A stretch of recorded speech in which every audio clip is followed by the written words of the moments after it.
Circle morph transitions are one of my favorite ways to move between scenes. In this tutorial, I'll walk you through exactly how I built one from scratch, setting up the design, animating the text, turning two dots into a pair of blinking eyes, and morphing everything into a clean transition. So we'll start by creating a solid background and applying a gradient ramp on top of it. Keep the gradient dark gray at the top and black at the bottom. Next, write out your text. Your next deal is waiting.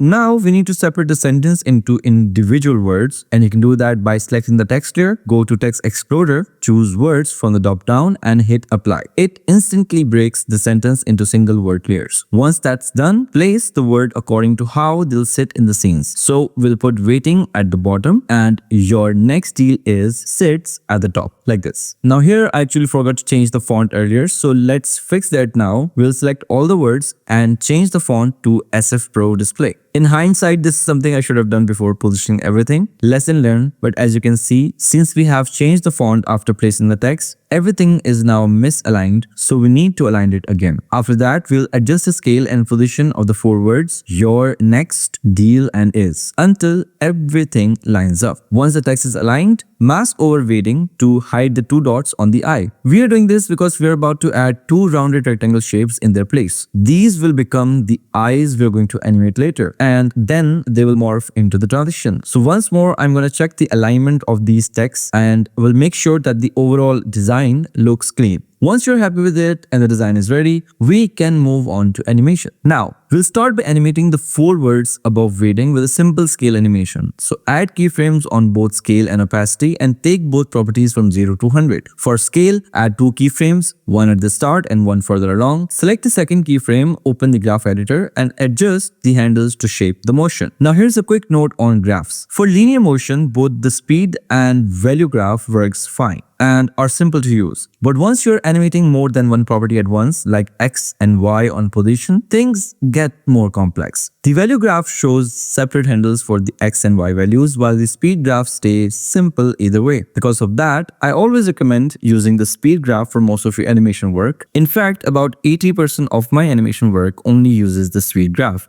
Now back to the scene. So I adjusted the handles on the value graph here, stretching them to get a tighter motion. Now this is the point where I'm going to replay the animation again and again to nail the timing and smoothness. Fun fact, most people struggle to make smooth animations simply because they can't see the difference between a smooth motion and a rough one. That's honestly a topic that deserves its own video. So let me know if you want me to discuss more about it. Now some of you might be saying, bro, finish the video you have already committed first. Yeah, I know. And yeah, I'm gonna do it someday. So after several replays and repositioning the end keyframes a few times, I landed on the motion I was looking for. Right after the scale keyframe begins, we start bringing in the text opacity.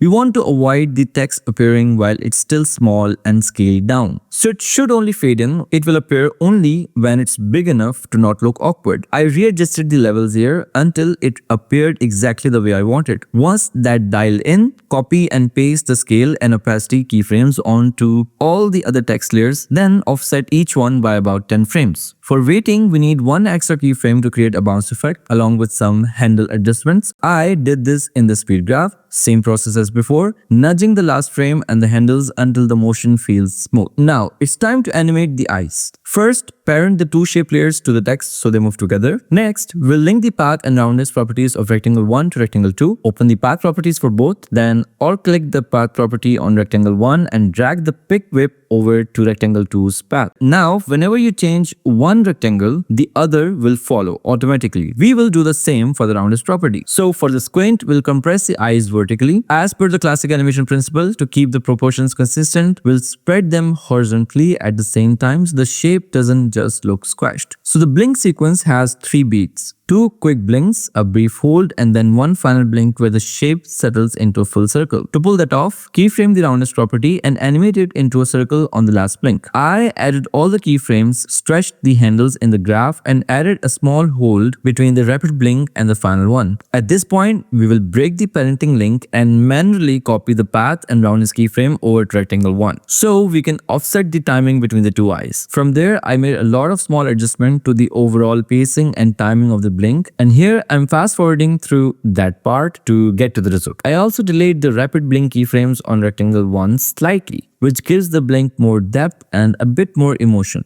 And here's the final result. Now here we are going to create a null object and parent all the text layer to it, because next we are going to scale the text down while bringing the two circles up above it so they can morph into the transition. Here add a scale up and scale down animation, give it the same graph treatment and adjust timing the way we did earlier. Once that's looking right, duplicate the circle and move the two copies to the opposite side of the canvas, one left and one right, and this part gets a little tricky. So first we will start with base keyframe for both circles, then adjust and refine them in the graph until the movement feels right. I spent some time dialing this in and here's how it turned out. This is a skill worth practicing more than you think. Once you really understand timing and keyframe technique, you'll have far more control over your animations. If I had to put it simply, keyframe timing, how they're placed on the timeline and how fast they move, is like working with clay. You keep molding it, adjusting it, experimenting with it until you land on the right feel. Next, add one more keyframe to both circles to bring them closer together and switch the blending mode to difference. This mode inverts bright colors to dark wherever the layers overlap. You can see that happening here. So on the last keyframe, press Ctrl+Shift+D to split and duplicate both circles. We need to do this because we are about to rotate them using a rotation null, and the difference mode is the reason for the duplicate. Since the circles are set to difference, they invert the text colors underneath them from white to black, which means we can't fully hide the text behind them using this layer alone. Now create a null, name it circle rotation, and parent both circles to it.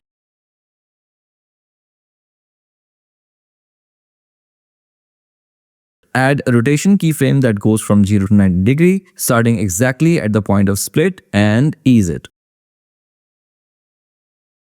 From here, fine-tune the keyframe timing to make the animation feel more dynamic and give it some weight. This is really about defining how each layer moves by choosing the right animation for it. That's how the final animation comes together. And that's the full tutorial of our circle morph transition. I hope you find it useful. If you want to see more tutorials like this, subscribe to House of Mation and hit the bell so you don't miss the next one. See you in the next one. Bye-bye.